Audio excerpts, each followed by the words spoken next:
le plus menacé, c'est sans doute tout ce qui concerne le spectacle vivant. De toute évidence, le spectacle vivant est très menacé. Je pense que le spectacle vivant est le secteur le plus menacé. Bonjour.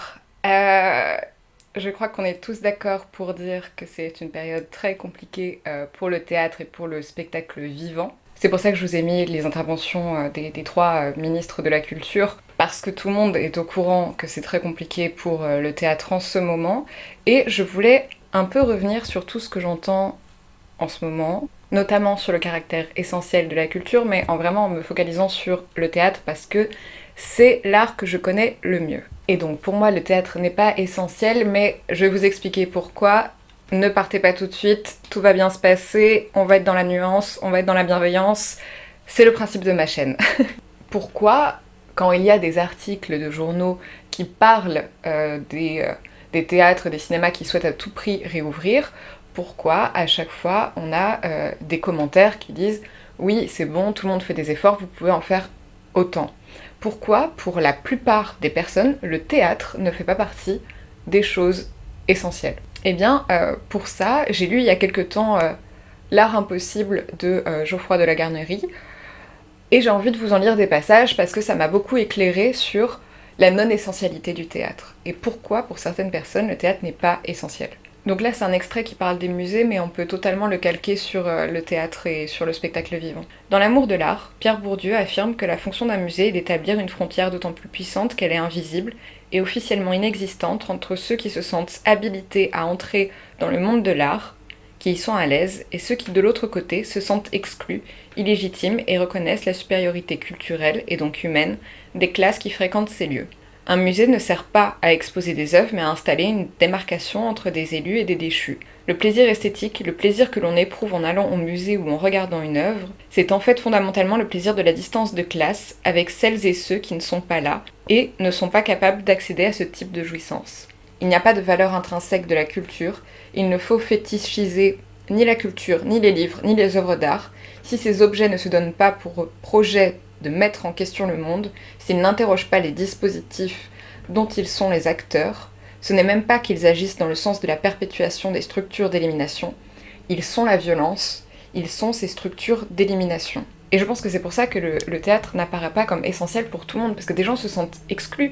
Et par rapport à ce côté théâtre comme terreau de la démocratie, il y a aussi un passage là-dedans qui m'a vraiment éclairée, notamment sur le lien entre divertissement et esprit critique, parce que le milieu culturel est vraiment en train de mettre ces deux éléments en avant. D'ailleurs, je vais pas du tout parler du risque sanitaire d'aller dans un théâtre, parce que beaucoup de gens en ont parlé, on n'entend que ça, et je vais pas parler non plus de l'injustice d'ouvrir les centres commerciaux et les lieux de culte et pas les lieux de culture. Je vais pas en parler. Tout le monde a le droit de se détendre et d'éprouver des moments de plaisir, mais il faut concevoir l'art qui procure ce type de satisfaction comme un loisir de classe, et surtout, il faut cesser de croire que l'on fait autre chose que ce que l'on fait lorsque l'on fait de l'art, ou que l'on contribue au rayonnement de l'humanité tout entière ou de l'esprit humain. Et donc après, Geoffroy de la Garnerie, en fait, revient sur cette impossibilité et sur cette exclusion de certaines franges de la population, et j'ai vraiment envie d'insister là-dessus pour comprendre pourquoi le théâtre n'est pas essentiel. Bourdieu souligne en effet que le monde de l'art et la pratique culturelle demandent tout un ensemble de compétences. Regarder une œuvre d'art légitimement nécessite d'avoir un certain rapport au jeu, à la distanciation, à la mise en parenthèse de la nature et de la fonction de l'objet représenté. Elle demande une capacité de s'arracher aux urgences quotidiennes, à déployer une pratique sans fonction pratique, etc. Or, cette attitude, cette disposition esthétique, est loin d'être innée. La classe qui se définit par la prise de conscience objective et subjective avec l'urgence pratique, par la mise en suspens de la nécessité, et se distingue ainsi de celles qui y sont immergées, c'est la classe dominante, contrairement aux classes dominées, sans cesse rattrapées par la question de l'urgence de la survie économique ou sanitaire. En d'autres termes, la disposition esthétique s'inscrit dans un mode de vie et constitue l'une des dimensions parmi d'autres d'un rapport global au monde et aux autres. Elle suppose la distance au monde, qui est le principe de l'expérience bourgeoise. Ce qu'on éprouve quand on éprouve le sentiment esthétique tel qu'il est codifié aujourd'hui, c'est l'expérience d'une classe sociale de classe avec les classes prisonnières de la nécessité et qui ne peuvent accéder à ce genre d'expérience. L'amour de l'art, c'est l'amour de la distance avec ceux qui en sont incapables, à cause de leur place dans la structure des classes, d'adopter l'attitude esthétique. L'esthétique est un prolongement de l'éthique de classe et du mépris de classe. Alors, une fois qu'on a fait ce constat, on se dit qu'effectivement, le théâtre n'est pas essentiel, et j'ajouterais même, le théâtre n'est pas essentiel aux spectateurs. En fait, c'est ça. En fait, c'est ça qui me gêne. C'est que, aujourd'hui, dans les discours, on n'arrête pas de dire que oui, le théâtre est très important pour la santé mentale des gens, pour leur esprit critique, pour le vivre ensemble, etc. C'est pas là-dessus que j'ai envie d'insister, moi, par rapport au caractère essentiel de la culture. C'est pas là-dessus. Et je suis extrêmement choquée par d'autres arguments qui sont avancés, notamment des arguments économiques. Et c'est pour ça que je vais citer Olivier Neveu, qui cite François Reynaud, par rapport à quelque chose qui va fâcher certaines personnes, le théâtre comme service public. Parce que je n'y crois pas. En fait, je pourrais faire une vidéo sur le théâtre comme service public si ça vous intéresse, et notamment sur la démocratisation du théâtre, parce que c'est deux points qui me semblent importants de nuancer, et c'est pour ça, en fait j'ai l'impression d'être à contre-courant en avançant tous ces arguments, mais parce qu'il me semble qu'il faut rajouter de la nuance, et donc je suis un peu radicale dans mon propos, mais c'est pour qu'on arrête de sortir des arguments qui, de fait, ne parlent pas aux personnes non concernées par le théâtre. Et donc là, je vais vous lire une lettre que François Reynaud a écrite en 1995. Revendiquer que les arts soient considérés comme aussi utiles à la société que le gaz et l'électricité part certainement de la meilleure intention du monde, et anime d'ailleurs vos propos les plus automatiques, mais il faut dire une bonne fois que cela consiste à les aligner à tout jamais sur la marchandise.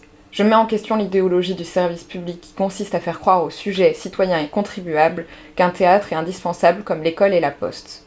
Que des ouvriers se battent sur ce terrain n'ôte peut-être rien à la force de leur lutte, mais c'est néanmoins sur le terrain de l'adversaire qu'ils se situent alors.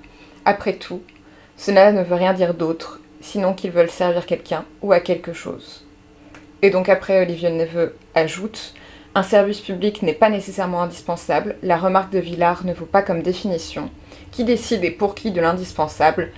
Tel est l'un des enjeux politiques, l'instauration d'une semblable délibération. » Et donc c'est pour ça que je suis là.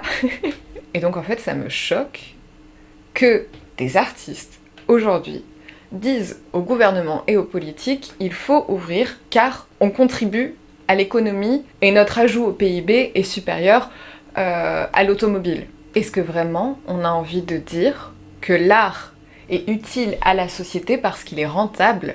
Est-ce que vous faites de l'art pour être rentable ? Parce que c'est ça la question qui se cache derrière. Et moi, j'avoue, ça me choque un peu cet argumentaire-là. Et donc ce que j'ai compris en lisant Contre le théâtre politique d'Olivier Neveu, c'est qu'en fait, si l'on part du principe que l'art doit être rentable et qu'il a une fonction, il joue totalement le jeu de la Startup Nation et donc de la Macronie. Parce que dans la Macronie, c'est ce qu'explique Olivier Neveu, tout doit avoir un rôle, une fonction et être rentable à la fin. Est-ce que vraiment les artistes veulent ça aujourd'hui ? Et donc maintenant que j'ai à peu près expliqué pourquoi je pense que le théâtre n'est pas essentiel, je vais vous dire pourquoi il me semble nécessaire d'ouvrir les théâtres.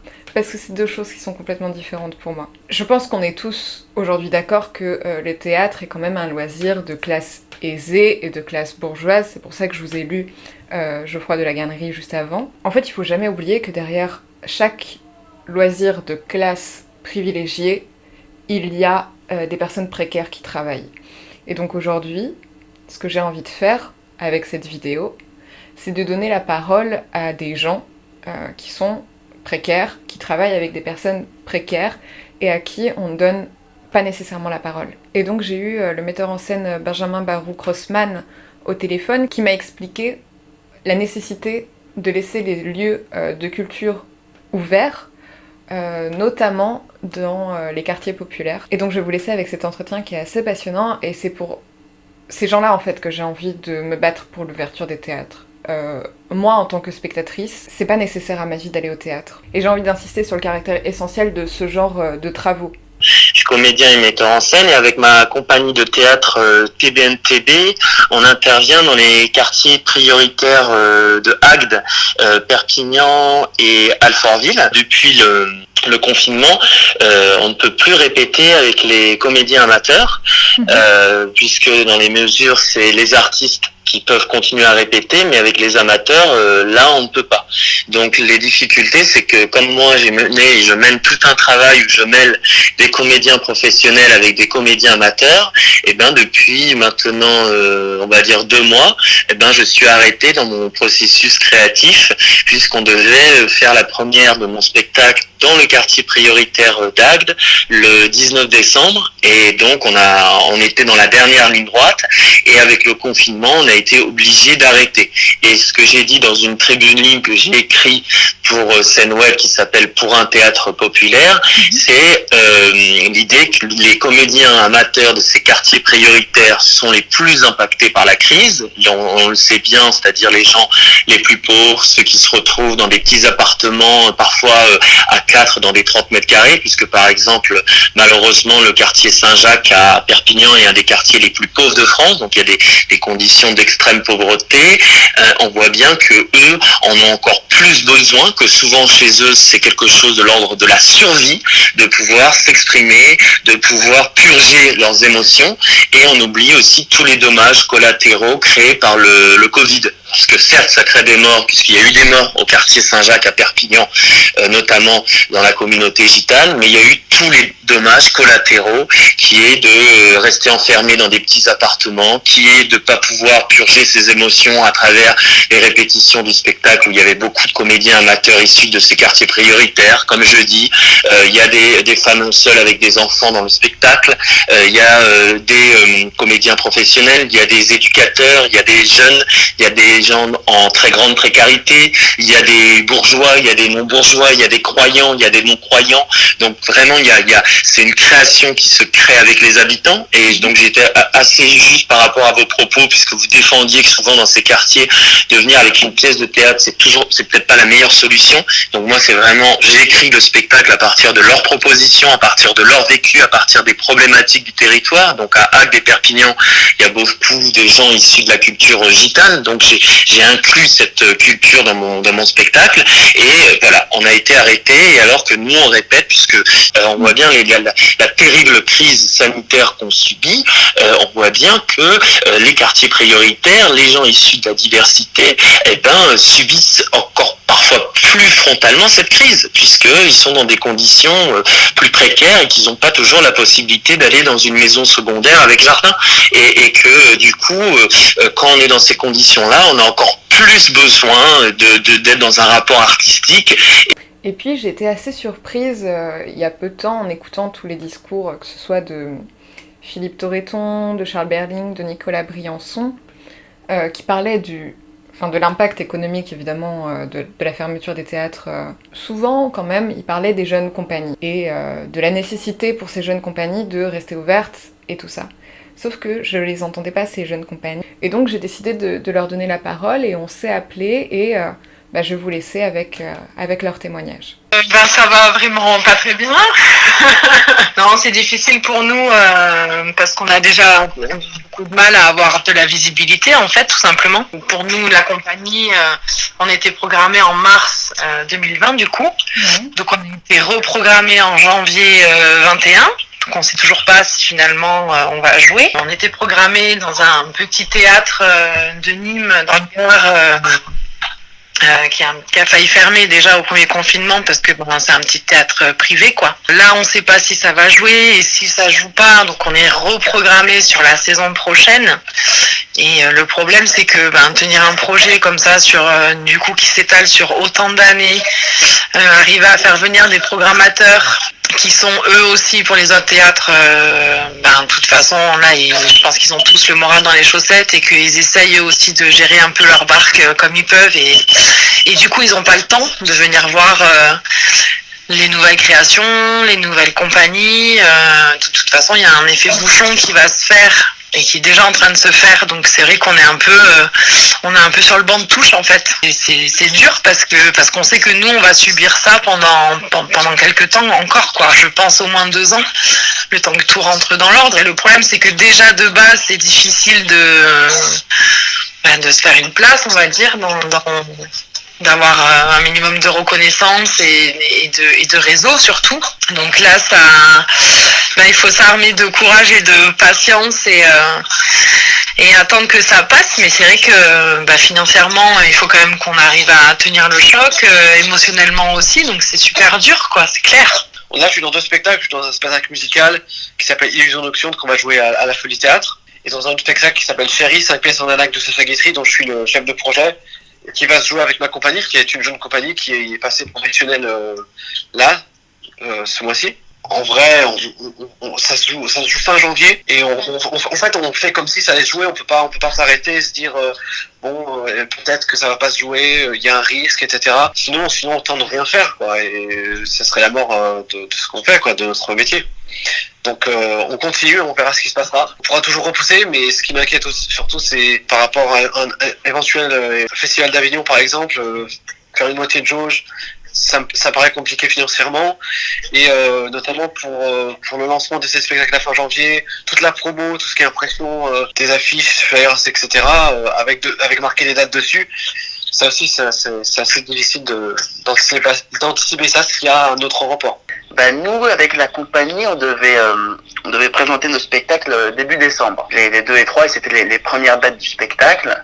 Et donc évidemment, ça a été annulé. On est en train de travailler sur les reports. Tout ça est très compliqué. En plus, c'est une grosse équipe. On est 12 en tout. Donc du coup, on est en train de voir si soit on fera les premières dates au mois de mai, soit sinon ça décalera en septembre. Mais bon, on espère quand même pouvoir le faire sur cette saison-là. On espérait en tous les cas avoir une saison prochaine avec un début de vie de spectacle. Ça décalera, je pense, au moins de 6 mois ou d'1 an. Et du coup, ça décalera aussi la prochaine création qu'on voulait faire dans 1 an. On avait des subventions municipales qui devaient tomber. Donc déjà, il y en a beaucoup qui ont été déplacés de plusieurs mois avec l'histoire de Covid. On a avancé, nous, l'argent pour le temps que les subventions tombent, etc., pour qu'on puisse commencer la création. Ça, comme ça se fait souvent sur les jeunes compagnies. Du coup, ça, a priori, on devrait pouvoir rentrer dans nos frais, donc il n'y aura pas trop de soucis, a priori, à ce niveau-là. Mais ça va surtout être pour la prochaine création, je pense, va être beaucoup plus compliqué à financer pour le coup. Donc si les partenaires mettent ça arrive avec un an de retard, du coup les préachats arrivent avec un an de retard, du coup les subventions intéressantes, plutôt les grosses subventions pour vraiment faire un spectacle rémunéré dans l'ensemble, arrivent aussi du coup avec pas mal de retard. Mais d'ailleurs moi j'ai vu plein de gens depuis 1 an qui commencent tous à se dire qu'ils vont arrêter, changer de travail, faire des reconversions. Donc nous on est dans la case qu'on pourrait appeler dans ce gros mot des amateurs. D'accord ? C'est-à-dire que moi j'ai une autre activité professionnelle, comme la plupart des gens, sauf que nous allions jouer à la Comédie Montorgueil et que avec ce que l'on projetait, on était en voie de professionnalisation. C'est que vraiment là, on avait le contrat qui allait nous permettre de rentrer dans un cycle de professionnalisation. Tout ce qu'on avait planifié, tout ce qu'on avait se retrouve complètement à l'eau, quoi. Et autant il y a des dates qui peuvent être reportées, autant il y a des dates c'est fini, quoi. On avait une date bien payée aux Deux Alpes. Les Deux Alpes, on va pas faire ça en plein été parce que voilà. Et donc ils m'ont dit on reportera, mais ce sera en 2021, quoi. Une date bien payée à Noël. Une de nos premières. Vraiment avec une vente effective et tout, parce que tout ça, il faut se faire un réseau, c'est un travail de très très longue haleine, hein. Le milieu se laisse pas introduire comme ça, donc il faut faire ses armes, il faut tout ça, et puis ça se passait très bien. Mais voilà. La compagnie, elle a 2 ans et demi à peu près. On l'a créée en juillet 2018. On ne touche aucune subvention de l'État, parce qu'avant on était trop jeune pour demander souvent les subventions pour avoir 1 voire 2 ans d'expérience. Là, on a fait des demandes de subventions pour pouvoir monter un projet pluridisciplinaire qui s'appelle Pigment, où il y a de la danse, du théâtre et de la musique. Mais on n'a pas eu de réponse encore sur sur ces subventions-là. Donc on ne sait pas si on va avoir des fonds ou pas qui vont nous permettre ou pas du coup de continuer la création. Parce que pour l'instant, tous les gens qui travaillent avec nous sont bénévoles. Je précise que moi je ne me rémunère pas non plus. On rémunère personne parce qu'on n'en a pas les moyens. En fait, sur les aides qui avaient été proposées par le gouvernement suite au premier confinement, on a pu en toucher aucune, parce qu'en fait il y a toujours une toute petite case dans laquelle on rentre pas et qui fait que du coup on n'est pas éligible. Et pourtant nous on a vu quasiment toutes nos activités annulées parce qu'on avait prévu notre saison 2019-2020 à partir de février 2020. On a vu annuler des ateliers de danse et de théâtre qu'on devait mener, on a vu annuler une sortie de résidence pour un projet qui était en création que du coup on a dû laisser de côté pour l'instant. Donc celui-là, on ne sait pas si on pourra le reprendre un jour. On a vu annuler des semaines de résidence pour notre projet pluridisciplinaire La Pigment. Et surtout, on a vu annuler une première étape de travail qui devait avoir lieu en juin au Regard du Cygne. Sachant que le Regard du Cygne, on a dû batailler avec eux, parce qu'on était en location là-bas, et on a dû batailler avec eux pour qu'ils nous remboursent. Mais ils nous ont pas remboursé l'intégralité. Ils ont gardé pour eux, sous prétexte que ça rentrait pas dans ce qui avait été annulé, les frais d'adhésion et une partie de la caution. Donc on a perdu de l'argent sur ce qu'on avait avancé et on a pu toucher aucune aide de la part du gouvernement alors qu'on avait plein d'actions annulées. Bon, alors la conclusion de cette vidéo, c'est de dire que oui, le théâtre n'est pas essentiel, mais il est nécessaire d'ouvrir les lieux de culture, notamment pour les personnes qui travaillent dans les quartiers populaires.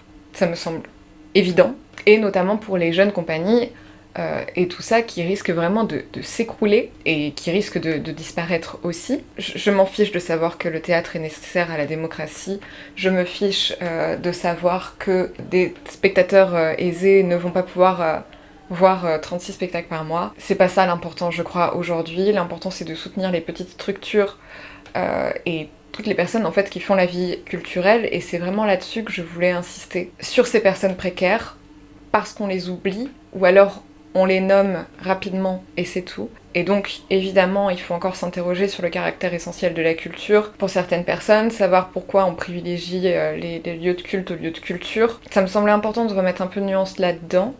Et puis n'hésitez pas à débattre en commentaire, mon avis ne fait pas légion. Ce n'est que mon avis, ce n'est que ma sensibilité, ce ne sont que des questionnements qui commencent un peu à fleurir en moi depuis quelques temps. Et puis, si vous avez aimé cette vidéo, vous pouvez la liker, la partager. Et puis, je vais vous mettre tous les liens de toutes les personnes qui ont participé à cette vidéo en barre d'infos, vous pouvez les retrouver sur leurs réseaux sociaux. Et mon reportage sur les femmes et le théâtre va sortir le 10 janvier. Voilà. Donc moi je vous dis à bientôt pour une nouvelle vidéo sur le théâtre.